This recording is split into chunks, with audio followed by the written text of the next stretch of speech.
pessoal, muito boa noite. Estamos aqui com Bárbara Carini, né? Logo quero pedir vocês para seguir a gente no canal do YouTube, também no nosso Instagram. E é isso, família. A gente vai saber aqui hoje um pouco da vida de Bárbara Carini, né? A convidada hoje vai entrar para a história do Brasil pelo pioneirismo em criar a primeira escola afro-brasileira do país, aqui em Salvador. Eu gostaria de saber, Bárbara, como a educação transformou sua vida? Cara, a educação, ela foi um fator fundamental de mobilização social, não só para mim, mas para todo o meu entorno, para toda a minha comunidade, até hoje segue sendo, né? Quando eu era criança, minha mãe, ela falava muito para mim acerca dos estudos como uma possibilidade única de emancipação. Minha mãe veio do quilombo no Campo dos Negros com 9 anos de trabalhar como empregada doméstica aqui em Salvador. E o que ela me dizia sempre era: Carine vai pegar em livros e não em vassouras, né? É uma frase que minha mãe falava, que martelava muito na minha cabeça. E ela foi tão genial que ela nem socializou para mim o ofício da empregada doméstica, assim. Ela não me ensinou a fazer as coisas dentro de casa, que era justamente para eu não seguir a sua profissão, né? Minha mãe é brilhante no sentido de que ela rompeu um ciclo escravagista, porque isso é muito comum, né? Tipo, minha bisavó Vicença, óbvio que eu tenho história antes da minha bisavó Vicença. Todas nós aqui temos, né? A gente está aqui no estúdio com 4 pessoas pretas. E todo mundo aqui tem história anterior à escravidão, obviamente. Mas a minha bisavó Vicença foi escravizada até os 12 anos. E aí depois a minha avó Dejanira, o meu avô Dé, pessoas pretas do quilombo, minha avó era lavadeira. Minha mãe veio ser empregada doméstica. Então há uma perpetuação desses espaços, né? Que, por exemplo, na minha favela, que é a Fazenda Grande do Retiro, naquele contexto eu via isso se perpetuando, mas talvez não dentro dos lares. Eu via isso se perpetuando, por exemplo, no telemarketing, como vendedoras na barroquinha. Eu via isso se perpetuando em outros lugares sociais, de uma subalternização profissional, assim, né? De condições de trabalho muito subvalorizadas. E, enfim, a mãe martelou muito essa parada na minha cabeça de estudar. E aí eu estudava. Agora eu era uma criança comum, né? Eu estudava, mas eu era uma criança que jogava bola. Eu lembro muito disso, assim, né? Tipo, inclusive não tinha muito... Acho isso interessante, né? Porque enfim, são vários assuntos. Pode falar todos aí.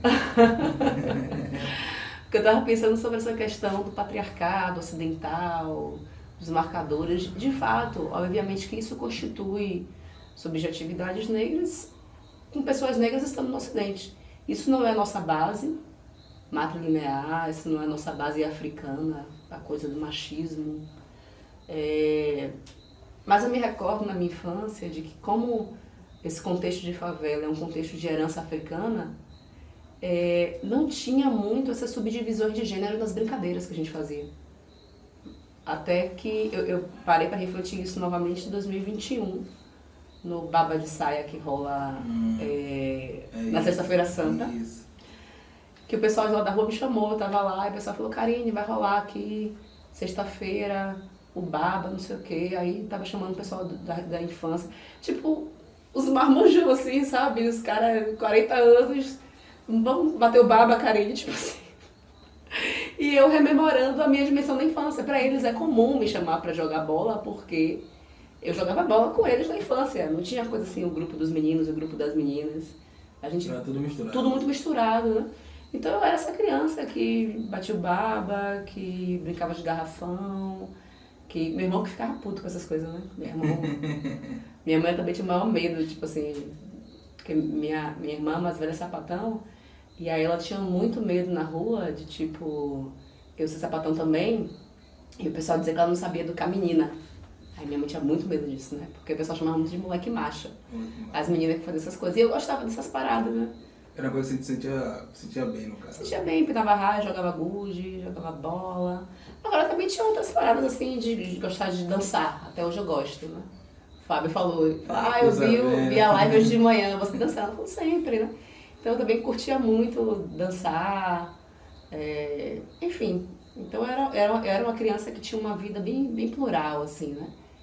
Dentre tudo isso eu estudava. E não estudava de um modo cego, assim, para o mundo, né? Eu estudava em doses homeopáticas, assim. Eu estudava um pouquinho todo dia. E engraçado que a minha rua me respeitava. Quando a galera chegava na janela para me chamar, para sair, que o pessoal via eu estudando, o pessoal falava, não, deixa a Karine aí que ela tá estudando, daqui a pouco ela vem. E daqui a pouco eu ia mesmo, porque não era uma parada de estudar 10 horas, eu nunca soube o que é estudar 10 horas. Eu fiz 2 graduações, mestrado, doutorado. Óbvio que talvez tenham pessoas que precisem disso, porque o tempo de cada um é um.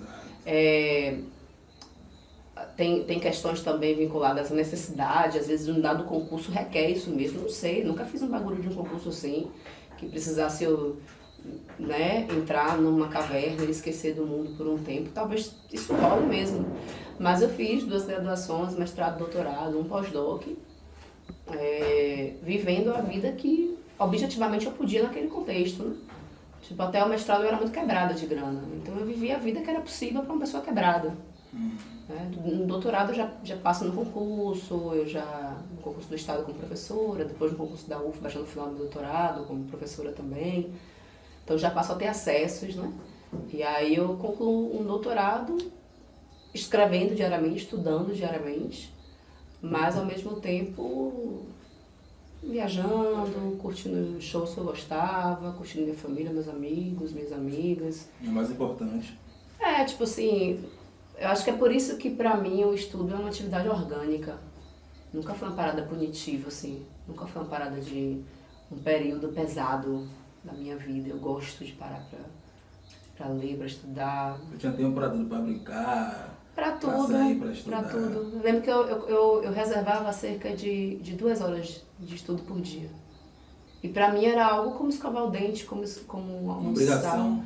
Era uma obrigação, mas não se tornava um peso, né? Agora sim, é um bagulho de uma inteligência estratégica muito grande, de uma fé muito grande na vida, né?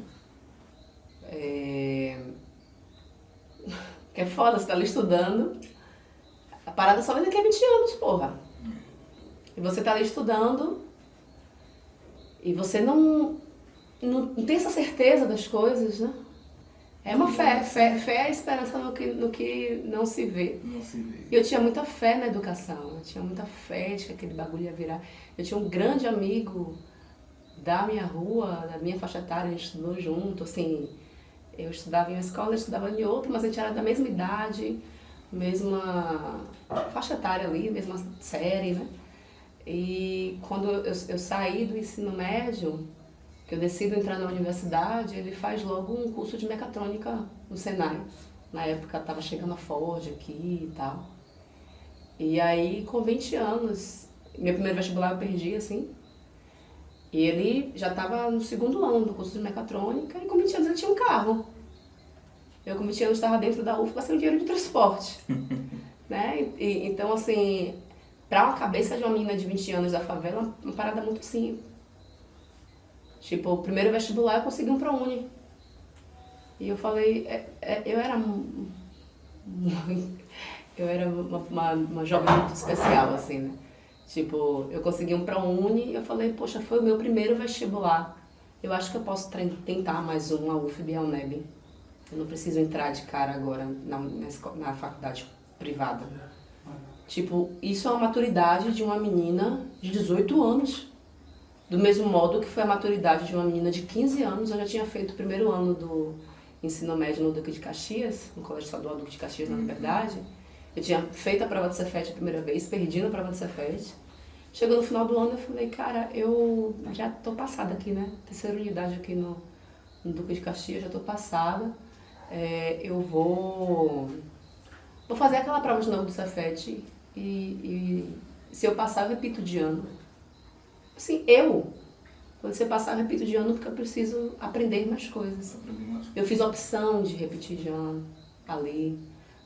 Quando eu perco no vestibular, que eu não vou direto pro ProUni, eu faço a opção de passar mais um ano estudando. Óbvio que eu era uma jovem pobre, com uma peculiaridade de uma família que não estava no limiar da pobreza. O que é que isso significa? Tinha uma série de ausências, né? Tinha uma série de ausências, mas tipo assim, minha mãe dizia, estude e dê conta do seu estudo. O que é que eu estou querendo dizer? Eu não vou te obrigar a pagar uma conta de luz aqui. Que foi o que aconteceu com minha irmã, por exemplo.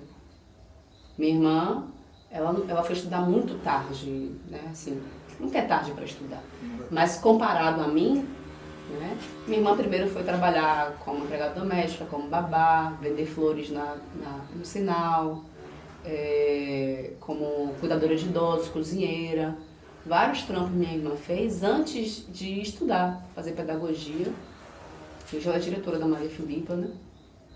Então, comigo não. Eu já era a filha caçula. Já era diferente. Já era diferente. Minha mãe fez assim, porra, alguém tem que acontecer aqui nesse rolê, né? Alguém tem que... E ela falou, então, Karine vai... Acho que só resta Karine, né? E aí ela me deu essa prerrogativa de eu poder estudar. Só que não era um estudo que ela bancava, obviamente. Ela me abraçou, chorou e falou, vai lá, estuda, mas é por sua conta, você tá por sua conta. Então, transporte escolar era por minha conta, EPIs, né, equipamento de proteção individual, jaleco, óculos de laboratório, os equipamentos que os colegas tinham, né? Hoje em dia, eu dou aula, todo mundo tem pipetador no laboratório. Meio diferente, né? Tá lá. Antigamente não. Era um artefato de luxo, assim, de destaque de classe em um laboratório. Porque o que tinha nos laboratórios das universidades públicas, pelo menos lá na UFBA, era pera. Enfim, pera é um instrumentozinho laboratorial químico para fazer um processo que a gente chama de pipetar, né? E os colegas não. Os colegas tinham uma calculadora da Cássio, que na época era 80 conto. Tinham um pipetador, os colegas tinham óculos de laboratório bacana, tinha uma série de aparatos assim, científicos que davam destaque de classe dentro de uma sala de aula com 40 estudantes, dos quais 2 eram negros, né? Então, eu estava por minha própria sorte, mas eu tive a possibilidade de ter esse apoio familiar, da não obrigatoriedade de fazer 18 anos e ter uma carteira assinada, mas eu pude fazer 18 anos e ter uma aprovação em um vestibular, saca? Já é uma grande conquista, né? Certamente. Minha mãe me viu formando, pra ela ali eu virei doutora. Depois, quando eu defendi o doutorado, ela não entendia Muito bem o que era aquilo, que rito é esse. Minha filha já é doutora há muito tempo, né? Na cabeça dela, eu de beca, já era doutora há muito tempo, né? Então, assim, foi um investimento. Estudar é não gosto da palavra investimento, assim. Também acho que a gente tem que entender socialmente porque a gente não gosta dessas palavras, né? A gente é muito afastado enquanto pessoas negras dessas dimensões de finança. Enfim, a gente está sempre em um lugar de ser empregado, né? Assim, mas é um investimento, ok. Vamos pensar que nós podemos também investir. Ontem eu estava numa escola palestrando, aí eu perguntei sobre profissões, né? E aí já lá no final alguém falou assim, empresário. Eu falei, porra, isso é novo para mim, uma escola pública, né, repleta de crianças negras, né? Alguém dizer assim, empresário, porque, porra, é um lugar muito, muito branco, né? Aqueles jovens, aquelas crianças que têm aulas de empreendedorismo com 5 anos de idade, que desde a adolescência já passa a fazer um trainee ali na empresa do amigo do pai, e o amigo do pai, o filho, tem um filho também que faz na empresa do amigo do pai, enfim, esses rolês do pacto da branquitude. E aí a gente acaba não entendendo direito o que é isso, né? Porque o nosso sonho de vida é sair do aluguel. Nosso único... Caralho, é pesado. A gente não... Sonhar em investir, sonhar em ser empresário, sonhar em... Não, nosso sonho é isso, é sair do aluguel, é chegar até o final do mês no 0 a 0. Não é nem com nada sobrando, né? No 0 a 0. É conseguir chegar no 0 a 0 no dia 30. Não é conseguir chegar. Pois é, né? Sem estar negativado, enfim, né? Então, assim, o estudo foi transformador para mim, apesar de ter sido algo que hoje eu avalio como uma parada de muita crença, eu tinha uma fé absurda de que aquilo ia dar certo. E não é nem sobre fé em mim, porque a gente tem muita autossabotagem, né? Eu tinha um tio que foi muito importante na minha vida, que era um babalorixá lá na Fazenda Grande do Retiro, o tio Alfredo. Aí eu sempre ia lá, né? Assim, acompanhava minha mãe no terreiro. Às vezes eu ia sozinha, aí sentava, ficava lá conversando com meu tio. E aí eu falava, meu tio, eu vou entrar para uma faculdade? O que é que os búzios dizem? Eu vou entrar para uma faculdade. Aí meu tio falava, você vai, minha filha, você vai ser grande. Você vai ter muita coisa na sua vida. Você vai ajudar muito sua família. E eu, com 13 anos, ouvindo essas coisas ali do meu tio, eu acreditava muito no axé do meu tio Alfredo, assim. Eu falava, poxa, se meu tio vê isso, acho que é isso mesmo que vai acontecer. Então, eu tinha muita esperança, mesmo que as coisas parecessem muito estranhas, né? Assim, de fazer uma graduação com todas essas ausências, né? Assim, de transporte. Na época do Cefet eu voltava andando do Barbalho para Fazenda Grande inúmeras vezes. Tem algum desânimo, algumas coisas assim, mas a gente tem que pensar bem lá na frente pra gente não desistir. Não desistir. Eu pensava muito assim, um dia de cada vez. Pensava muito assim, vencer o hoje. Acho que a vida é vencer o hoje, é um dia de cada vez, é aquele pouquinho em pouquinho. Hoje eu estava nessa ideia comigo mesma, assim. Eu estava escrevendo um livro. Aí já estava com 60% do livro escrito, que é o livro que eu vou lançar ano que vem. Massa. E aí hoje me veio uma parada, um sopro ancestral, assim. Uma mana do Instagram falou uma parada comigo. Aí eu falei, caralho, isso dá um livro foda. Aí eu falei com o meu preto, com o Thiago, né? Aí ele falou assim, cara, que livro foda. Troca. Para o que você tá escrevendo. E faz outro. E vai fazer esse. E aí pronto, hoje eu parei tranquilamente. Salvei os arquivos do outro livro que eu estava escrevendo, que faltava pouquinha coisa, só 2 capítulos, a conclusão e um texto de apresentação. E falei, vou recomeçar esse outro livro hoje. E aí comecei, aí falei, olha, a meta, 1 página por dia, se passar ok, porque sobra o dia que eu não pude fazer. Hoje, por exemplo, eu escrevi 3 páginas, eu já passei a minha meta. Já passou a meta. Começo hoje, termino tal período, e assim, assado. E aí quando for vai dar um livro. Quando for vai dar um livro, então eu sou do paulatino. Porque às vezes quando a gente pensa no todo, imagina, você pensar assim, porra, eu vou fazer um doutorado, vou escrever 300 páginas, porra, tu não vai. Tu não vai. Agora se você pensa que é um pouquinho todo dia, chega lá. chega lá. E aí a minha estratégia educacional sempre foi essa, um pouquinho sempre, mas sempre. E isso não é comum na juventude. Eu sei porque eu oriento muita gente.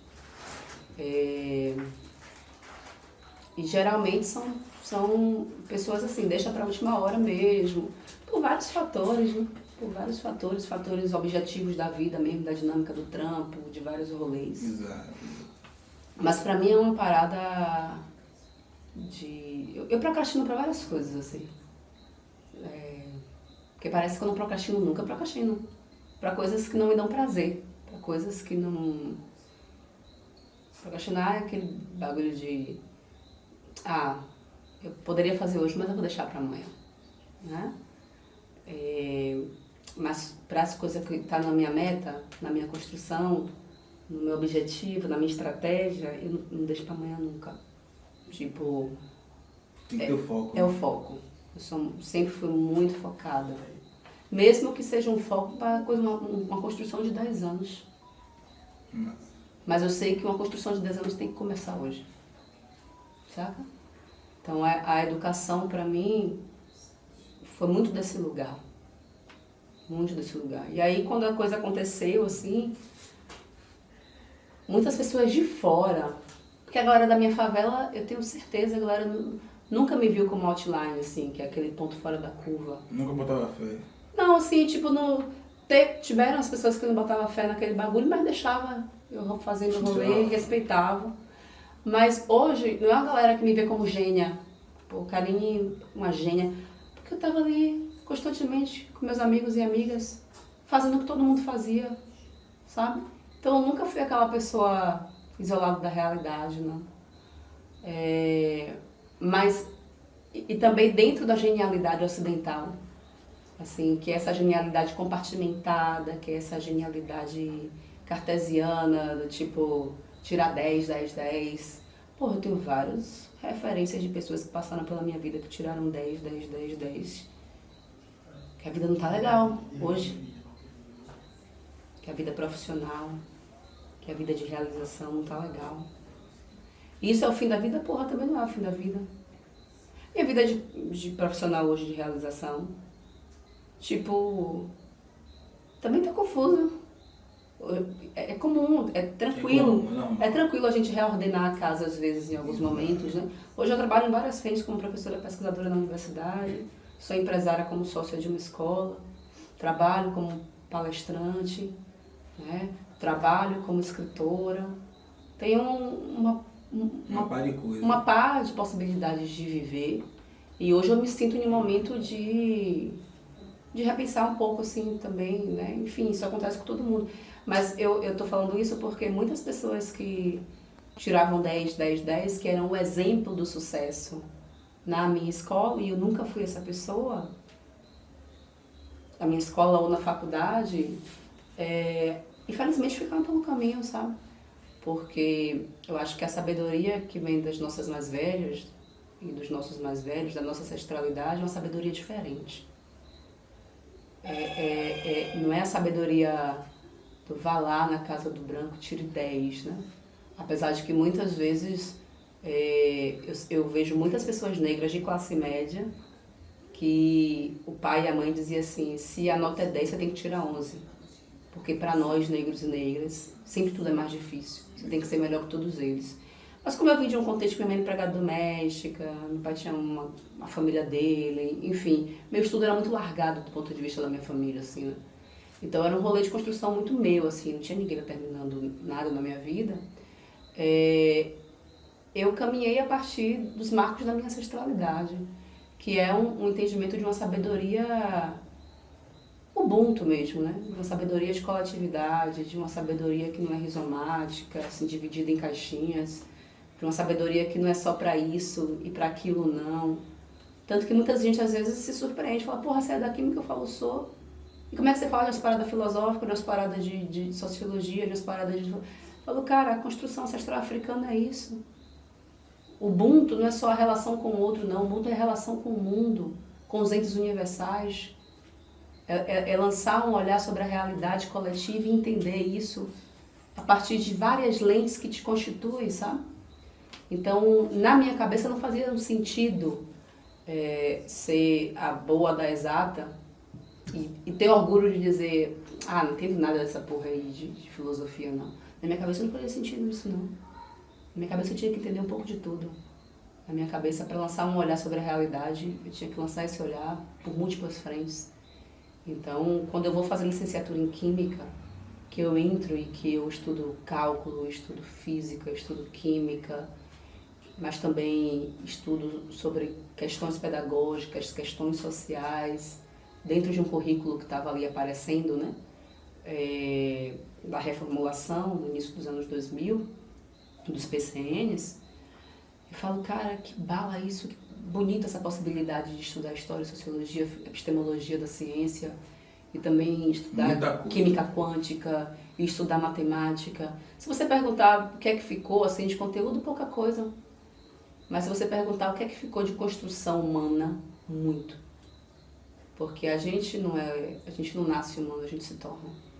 A gente vai desenvolvendo a humanidade em nós a cada dia. Desenvolvendo os instrumentos do pensamento, desenvolvendo a capacidade discursiva, capacidade argumentativa, capacidade dialógica, capacidade de compreensão acerca do outro, o entendimento das tensões sociais, de onde que isso emerge, enfim, uma série de elementos assim estavam sempre no meu fronte de pensamento, né? E até hoje segue.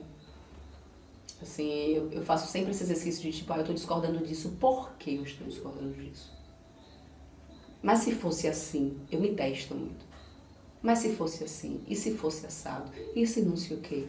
Às vezes eu posto umas coisas polêmicas assim na rede social, aí o pessoal posta um bocado de comentário, escreve um bocado de comentário. Alguns vários muito contrários assim. E aí eu vou lendo os argumentos e não numa perspectiva filosófica do argumento espantalho, que é aquele argumento que a gente já ridiculariza, que a gente já faz piada. Não, eu levo a sério o que as pessoas falam. E aí eu vou contra-argumentando e falo, não, caiu, esse aqui não dá. Aí eu vejo, não, essa aqui faz sentido. Olha, isso é interessante. Gostei. E isso me faz crescer. Apenas do ponto de vista do conhecimento? Não, mas intelectualmente também. Eu acho que o exercício cotidiano intelectual, o exercício dialético da contrariedade, da dialogicidade, é um exercício de desenvolvimento da cognição. Assim, eu acho que eu me torno inteligente a cada dia, quando eu me submeto à diferença e me permito ser tocada pela diferença, atingida pela diferença e refletir a diferença.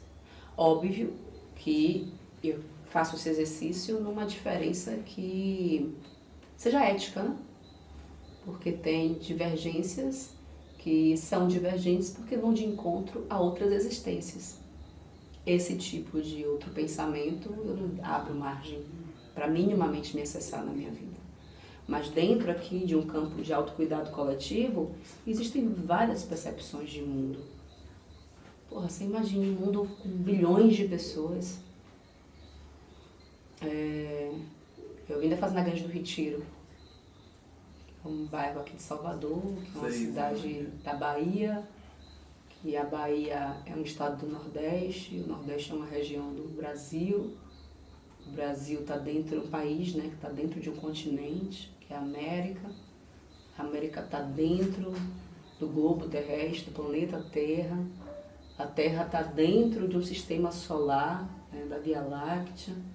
Esse sistema solar não é único no universo, existem outros sistemas solares. E dentro da dimensão do universo existem buracos negros que abrem espaço para outras dimensões.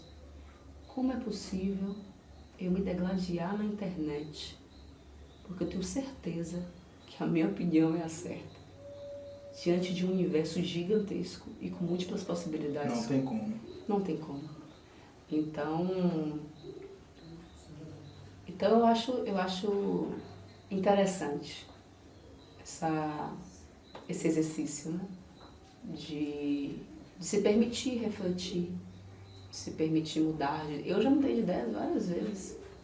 Tipo, esses dias o Thiago estava falando comigo, falou, os seus livros, vamos pegar os seus livros, reeditar, publicar numa editora que você ganhe grana, etc. Aí eu falei, 10 livros eu publiquei. Hoje, assim, eu só reeditaria de olhos fechados 2. Né? Um já está aí, ou seja, 7 livros. Eu tenho várias discordâncias sobre coisas que eu escrevi. Você tem vergonha disso? Não tenho vergonha não. A vida é movimento. Exato. A gente é movimento. Né? Mas é isso. E assim, como foi que surgiu a ideia da escola Maria Filipa na sua vida? Pronto. A Maria Filipa é a menina dos meus olhos hoje, né? Inclusive, quando eu sinto muita vontade, assim... Às vezes eu fico pensando sobre isso, né? Primeira vez que eu vou falar isso publicamente. Cara, esse é o meu 12º ano na universidade. Eu acho que eu tenho uma contribuição importante. No sentido, em vários sentidos, né? No sentido curricular, no sentido de representatividade, no sentido da abertura de espaços dentro da militância, né? Eu tive envolvida diretamente em movimentos afirmativos importantes dentro da universidade, como a implementação da política de cotas na pós-graduação, né? Eu fui presidenta da comissão, de uma das comissões, a comissão final da política de cotas. de concursos, de vagas nos concursos públicos para pessoas negras, né? Enfim, tive ativa dentro da universidade em vários fatores, assim. Mas hoje me dá muita vontade de me dedicar à escola. Hoje eu tenho muita vontade de ter tempo de pensar o projeto, de tocar o projeto de perto, sabe?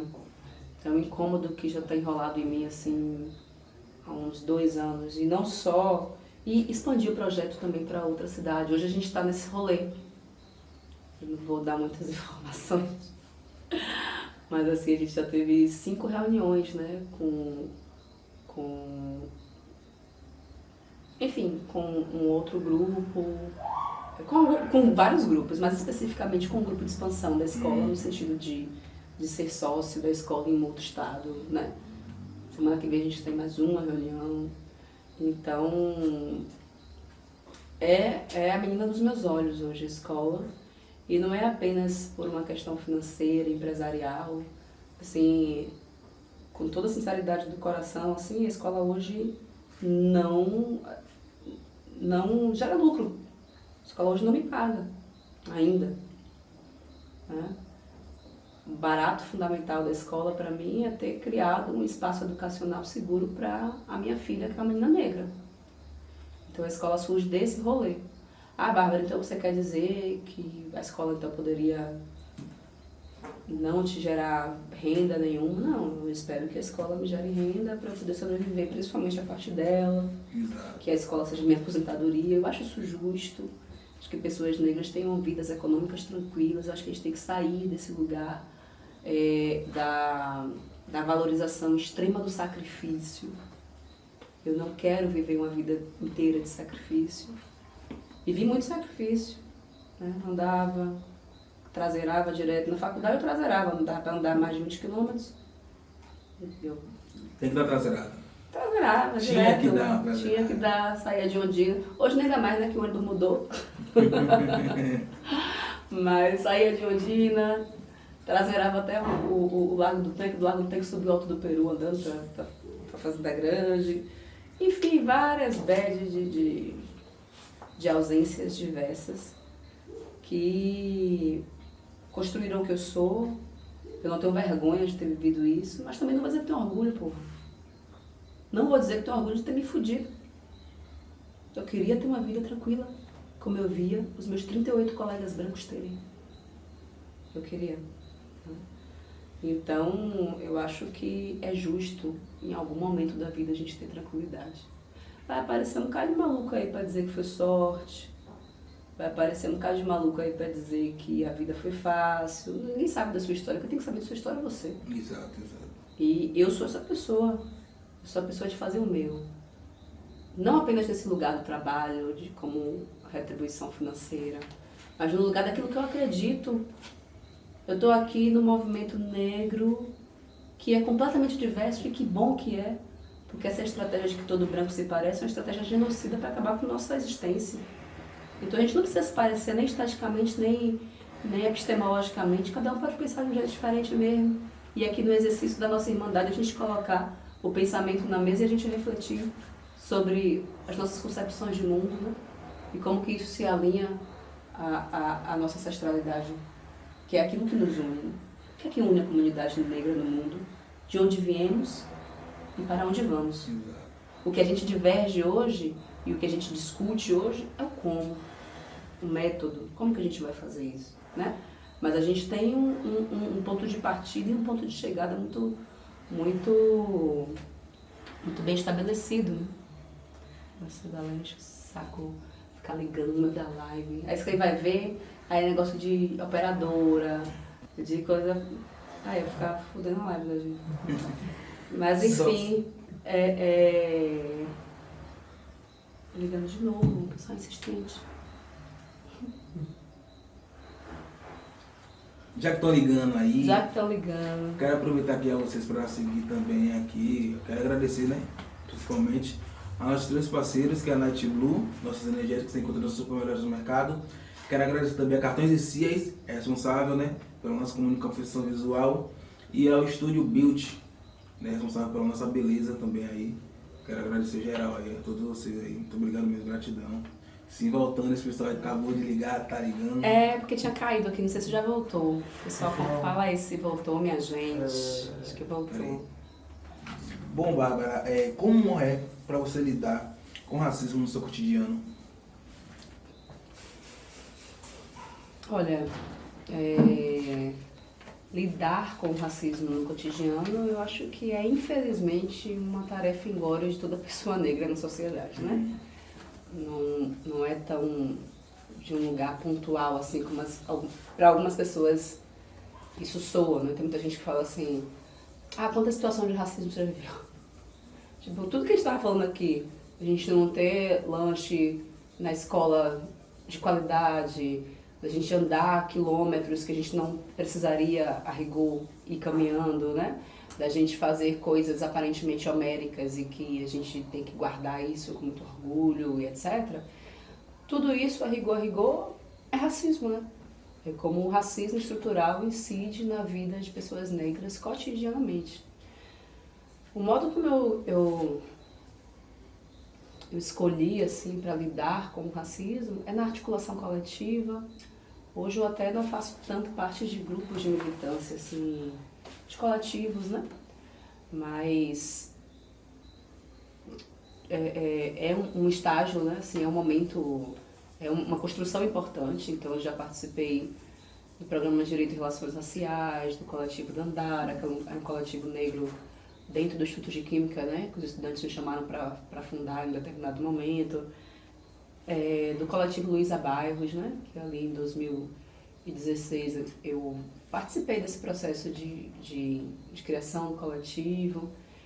Então, eu acho que você se organizar coletivamente, hoje eu sou associada à Associação Brasileira de Pensadores Negros e Negras, que é um outro tipo de organização, é um outro tipo de coletividade negra, mas dentro do espaço acadêmico, né? Assim, a gente criar os nossos próprios espaços de referência é muito importante, né? Então, a BPN não só cria uma associação de pesquisadores negros e negras, como cria um congresso nacional e regional da BPN, como cria também o periódico, né? A revista da BPN. Então, a criação de espaços negros é muito importante. Do mesmo modo que você produzir coisas para dialogar com o nosso povo é muito importante, né? Então, eu escrevo livros sobre a temática, eu atuo nas redes sociais, socializando conhecimento, né? Diariamente sobre esse assunto. Outro dia um cara falou uma coisa engraçada. Ele falou assim, a mulher deve ser doente, ela não cansa. Todo dia essa mulher fala de racismo, ela tem um problema psicológico, um rapaz colocou. Porque eu dialogo com os haters, assim, eu leio os haters, né? E eu dou muita risada, aprendo xingamentos novos. Outro dia um me xingou de nécia. Eu nunca tinha ouvido esses xingamentos. Eu falei, poxa, deixa eu procurar estudar sobre o que. Então, parece que é uma coisa de uma fixação minha, mas não é. É o que eu reflito diariamente em torno da questão, é a reflexão da minha própria vida, da vida dos meus irmãos e irmãs, da vida da minha coletividade, que é atingida em todos os instantes pelo racismo. É atingida pelo racismo no iFood que não entrega na favela, é atingida pelo racismo, mas a violência é fruto de quê? A favela não é um espaço de reprodução de violência, a favela é um espaço violentado. Isso. E justamente por sermos violentados na ausência de múltiplos direitos sociais, né? Justamente pela gente ser violentado na ausência de uma educação de qualidade, de mobilidade urbana de qualidade, de saúde pública de qualidade, de acesso à moradia de qualidade, saneamento urbano, de acesso a lazer, a cultura do lazer dentro da favela. Enfim, diante dessa retirada desses direitos todos, dessas violências todas, e que inclusive incidem sobre a violência sobre os nossos próprios corpos, né? Eu me recordo de uma amiga que ela perdeu um ente querido, a primeira pessoa que ela perdeu na vida. Ela perdeu há uns 3, 4 anos. Uma amiga muito próxima, uma amiga branca, de classe média. E aquilo pra ela foi uma coisa assim, que marcou muito. Ela passou um ano sem rede social, ela passou um ano num sofrimento muito grande por perder aquele primo. E eu tentava fazer um exercício, olha aquela coisa de se colocar no lugar do outro. Por que me colocar no lugar do outro? Era uma menina branca de classe média que perdeu uma primeira pessoa. Tipo, eu perco amigos desde sempre. Eu perdi pessoas, familiares desde sempre. Lidar com a morte pra mim, isso não significa que não dói, sabe? Até hoje a morte do meu irmão, que foi em dezembro de 2021, dói absurdamente. Meu irmão é meu melhor amigo de infância. Mas na semana que meu irmão morreu, eu estava trabalhando, eu estava seguindo a vida. Parecia que era uma dificuldade de viver o luto, mas não é uma dificuldade de viver o luto, é a dureza que a vida me obrigou a reproduzir a minha existência, né? Isso tudo é racismo. É racismo eu olhar para a dor da minha amiga branca de classe média e pensar assim, parece a mim que é uma tempestade em copo d'água, mas não é. Porque é uma experiência de luto para essa camarada que não é constante na vida dela, que é a primeira, né? E que na minha vida sempre foi muito constante, né? E perdas em lugares da vida que não são naturalizados. Tipo, meu pai, quando morreu, eu já me preparava para a morte do meu pai há 3 anos. Então, quando meu pai morre, a dor fundamental não é da partida do meu pai. A dor fundamental era porque eu não estava aqui. Eu estava em um congresso em Cuba, e no Sul, enfim, tem uma série de questões sobre a morte do meu pai. Mas os nossos mais velhos, assim, eu acabo me preparando para esses processos, assim. Mas um amigo, pô, da sua rua, uma pessoa da sua idade, uma pessoa que você vai no samba, a gente estava aqui falando do samba prego duro. O samba prego duro acabava, infelizmente, sempre com tiro, né? Não... Qual era o momento do fim do samba? Não tinha o fim. Tipo, gente, acabou até domingo que vem. A gente tinha essa... Isso é racismo. É você ir para um espaço de celebração negra, esperando, assim, imaginando que quando começar... Onde é que eu vou ficar para quando começar o tiro eu poder correr? Aí, o pensamento era basicamente esse, né? Então, eu lembro quando eu perdi um amigo, né? Que era namoradinho de uma vizinha minha, numa festa no Alto do Peru. Eu voltei para casa do Alto do Peru, para a Fazenda Grande ali, onde eu morava, tentando entender porque aquele menino de 13 anos morreu. Eu não conseguia entender. Isso é muito louco, assim. Porque quando a gente é criança, a gente passa por situações da vida de racismo, de humilhação, que a gente não acompanha, né? O que é que está acontecendo. E aí eu volto assim pensando, poxa, o que aconteceu nesse samba? Por que Castilho tomou um tiro? Como é que ele morreu? Tipo assim, e a morte desse flerte constante. Não é um choque, tipo assim, meu Deus, o meu amigo morreu. Era tipo assim, cara, eu não tô entendendo a morte. Eu não entendia. Como foi, gente? Ele foi dançar na frente de não sei o que, tomou um tiro e não sei o que, a sandália. Hoje eu não entendo. Não vai ter explicação para a morte. A explicação é a desimportância da nossa vida. Não vai ter explicação em si para a morte daquele meu amigo. A explicação é que a vida da gente não vale nada. E a gente naturalizar isso, a gente viver numa temporalidade distinta. As pessoas negras, elas têm uma temporalidade distinta. Não é só porque a gente vê o tempo de um modo diferente, né? Ver o tempo como entidade me ajudou muito. Eu tenho ansiedade. Me ajudou muito na vida, porque a gente é criado dentro do tempo ocidental, né? Que é esse tempo de passado, presente e futuro, que é um tempo linear, um tempo que caminha para frente e para uma subida. Vai você regredir no tempo? Eu lembro de meu pai, quando meu pai sempre foi, meu pai era um homem preto, tinha várias mulheres, meu pai, né? Meu pai Tinha a família dele na caixa d'água, tinha a família lá em casa. Às vezes eu saía com ele, com outra namorada dele, ele pedia pra mim comprar umas coisas pra mim, assim, no cartão dela. E ele era aquele negrão, assim, que... Eu lembro que ele usava um chapelão, um sobretudo. Meu pai era PCD, ele usava uma bengala bem bonita. E carros, né? Ele tinha uns carrões. E meu pai quebra. Meu pai passa por um processo de ser roubado. Ele quebra. E ele volta a andar de ônibus. Eu vi a dor no olhar do meu pai. Porque era uma experiência de que regrediu. Era uma vivência de regressão, de retorno. Eu lembrei muito do meu pai recentemente. Porque eu passei por uma experiência também, assim, recente de quebra financeira, né?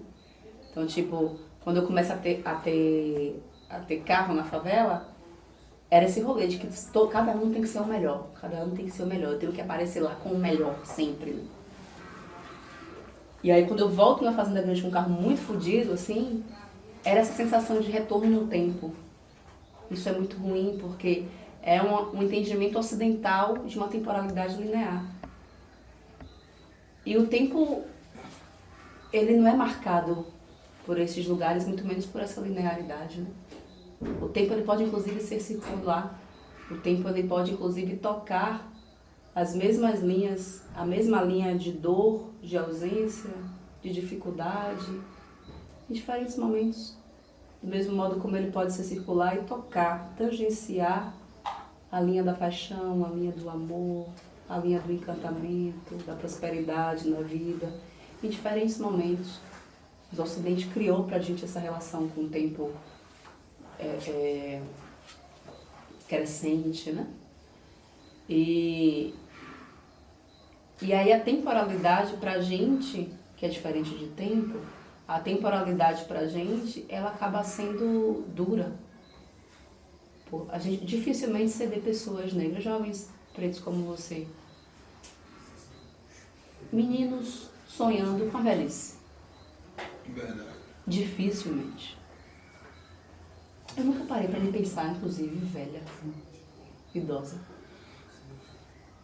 Eu sempre achava que alguma coisa ia acontecer. Principalmente que minha vida foi muito rápida. Assim, inicialmente, né, me tornei doutora com 27 anos. Eu começo a estudar lá atrás, olha que loucura, né? Mas aí quando as coisas acontecem, eu acho que foi tudo rápido. Não, na verdade não foi rápido. Não foi rápido. Mas eu achava que tudo tinha acontecido e era porque minha vida não ia ser muito, muito longa, né?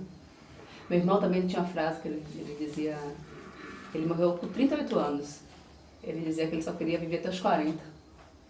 Então a relação da gente com o tempo é diferente. É muito difícil você ver pessoas negras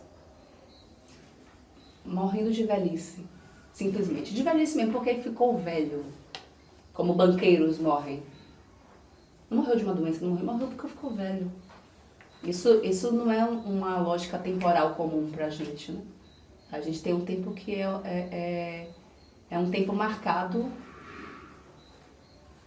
pela ausência da dignidade da vida, né? Pela ausência da possibilidade de viver. Então, assim, tudo isso, pra mim, é o racismo, é como o racismo opera. E a gente responde o racismo onde a gente está, né? Eu respondo nas minhas redes, como eu falei, nos meus escritos, com as coisas que eu crio dentro da universidade, com a minha militância dentro da universidade, mas também com as coisas que eu crio. Criei grupo de pesquisa na universidade, criei disciplina de ciência africana na universidade, enfim, na graduação, na pós-graduação. Crio linhas de pesquisa para orientar estudantes, né, sobre essas temáticas. Quando eles começam a entrar pelas cotas, eu falo, cara, o pessoal vai entrar, o pessoal vai querer falar de si. Não vai dar pra gente abrir as portas para o estudante negro chegar aqui e se embranquecer, né? Então, tudo isso é ação, né? Tudo isso é ação afirmativa. E, obviamente, a escola, né? A Maria Filipa é a primeira escola afro-brasileira do Brasil. E eu tenho muito orgulho de fazer parte dessa história. Mais uma vez quero agradecer a pessoa da Night Blue, o nosso energético. Quero agradecer também o pessoal da Espaço Beauty, responsável pela nossa beleza. E também quero agradecer o pessoal da Cartão Encia, responsável pela nossa comunicação visual. E também ao pessoal aqui da Vitalis, nossos melhores produtos de cabelo aqui. Inclusive aqui eu vou estar presenteando você com um kit que mandaram pra você aqui. Uau! Pra você com esses cabelos bonitos seus. Gente, que babado! Adorei. Já vou usar amanhã mesmo, viu? Quero pra fazer isso hoje. Enfim, obrigado família, muito obrigado. Quero pedir a vocês para seguir a gente no Instagram, né? Seguir também o nosso canal no YouTube. E é isso aí família, muito obrigado por geral mesmo aí por tudo.